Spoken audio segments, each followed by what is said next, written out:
Recording? Yep, we're good. Okay, and mine's recording? Okay. You leave this with me. Okay.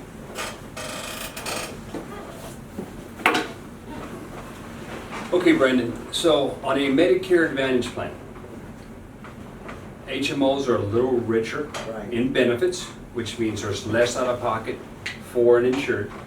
PPOs are a little less rich, but you have some in-network benefits, a little bit higher cost to the insured than the HMO. You even have some out-of-network benefits on a PPO, a much, much higher cost to the insured. So you've mentioned in your book about pairing it with a hospital indemnity plan. Can you elaborate on that a little bit? Right. No, first of all, you characterize the way HMOs versus PPOs work, because obviously from a carrier standpoint, if they can, and I'm going to say the word control it or restrict who you get to see, and they've got, favorable contracts, then the benefits on the other end of that spectrum are going to be richer. But on any MA, it's not going to cover everything comprehensively. So certainly, while red, white, and blue by itself has really big gaps, like 20% and 1365, a Medicare Advantage carrier plan's gaps might be $10 PCP, $40 specialist, but the big ones come with hospitalization. Could be $260 a day, days 1 through 7. Could be $395 days 1 through 4.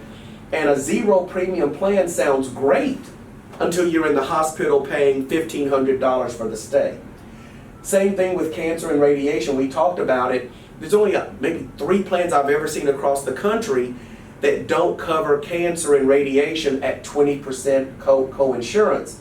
So something we'll all learn about, known as a maximum out-of-pocket. Every carrier has to have a maximum out-of-pocket. It's the catastrophic safety net, but that could be $6,700 for an HMO plan. Who of your clients on an FE chassis have $6,700 laying around, have 20% for cancer radiation laying around, have $1,500 for an inpatient? So what we add is the companion plan, the hospital indemnity. And depending on the way you develop that plan, what could be as low as $30 a month, you can cover the hospitalization. So instead of them worrying about the $260 or the $395, the indemnity would pay that for them.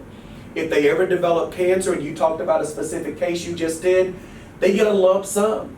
The lump sum could be $6,700, it could be $10,000, it could be up to $20,000 depending on the carrier.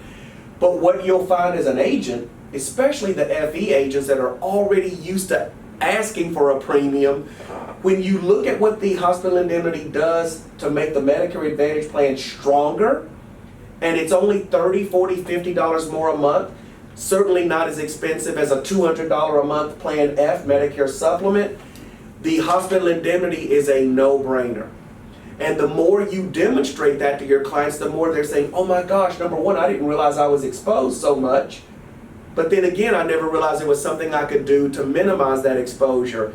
And what I tell agents, and I'll turn a corner here, is that with this population, hospitalization is not a matter of if, it's a matter of when. So the zero premium, again, is great until when comes.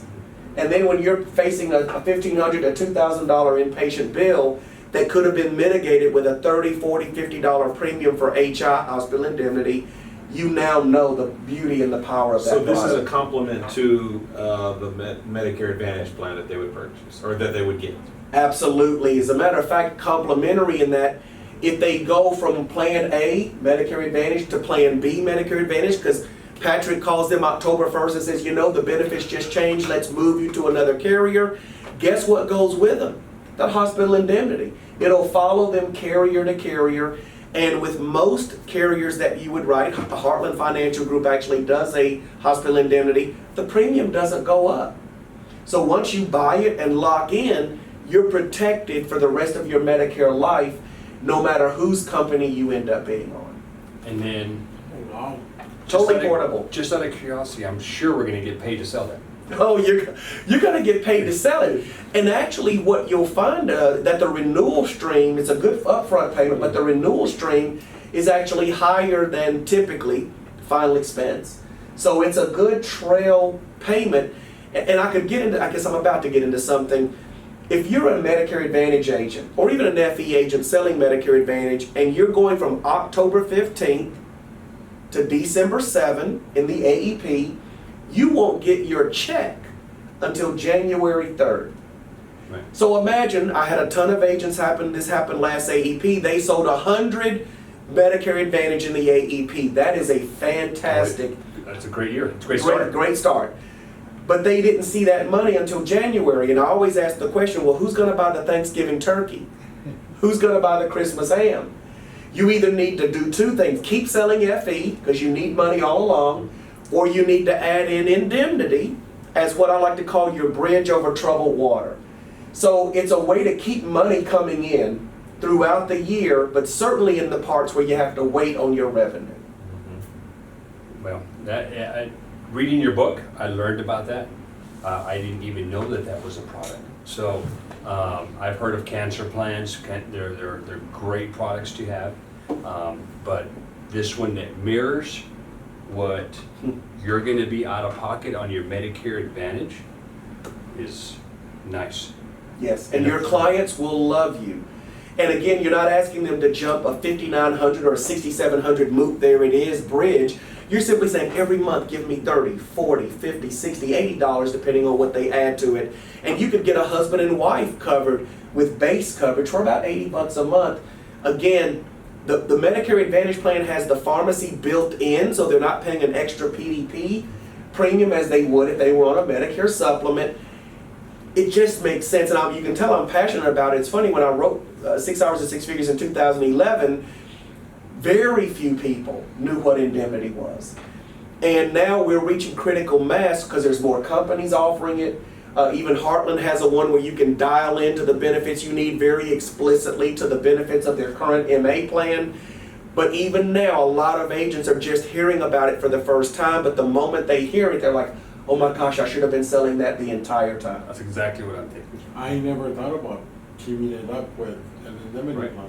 So I had an appointment, this was about a month ago. I went to the lady's house. She's living in a mobile home, low income, and she lost her Medicaid. Not because she had too much income, but because she forgot to reapply.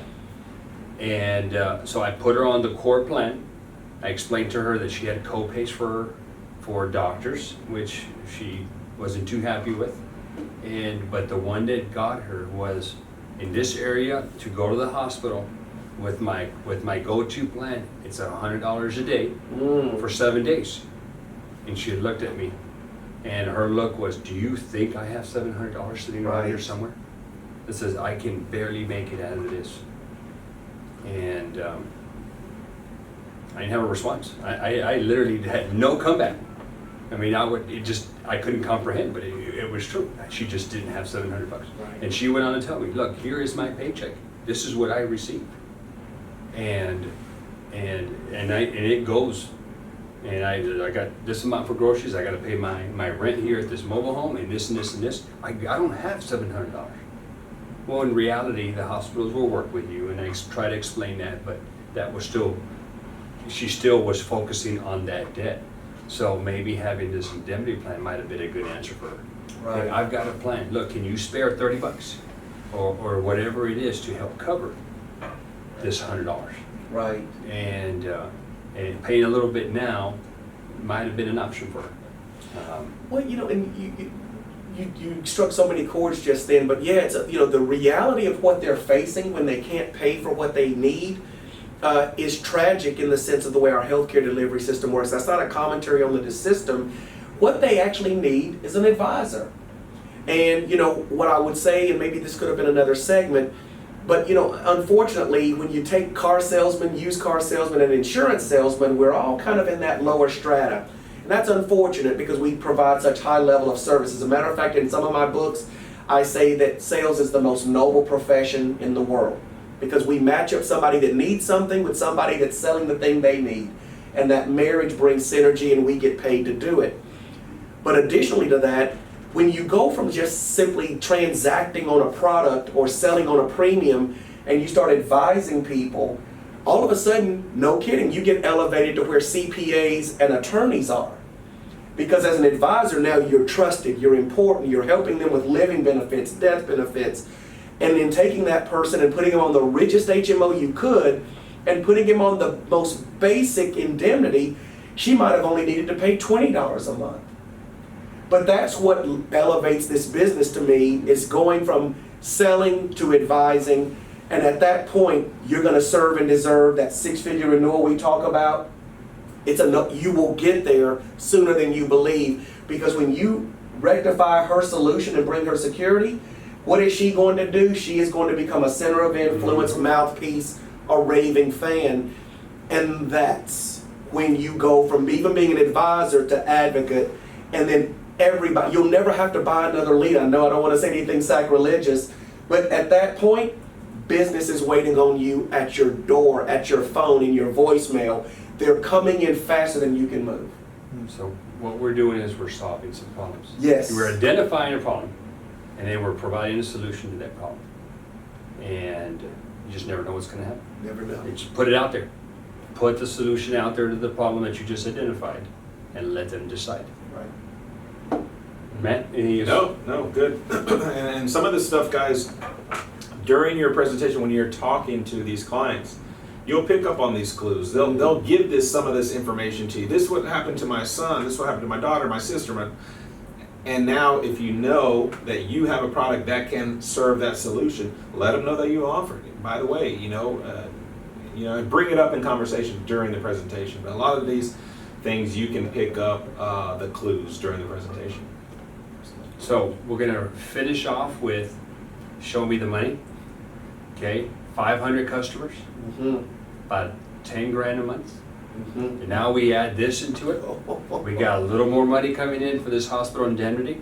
Throw a little final expense in there. Well, the final expense is already done. That's done already. We're just adding, the final expenses of the cake. We're just doing the icing.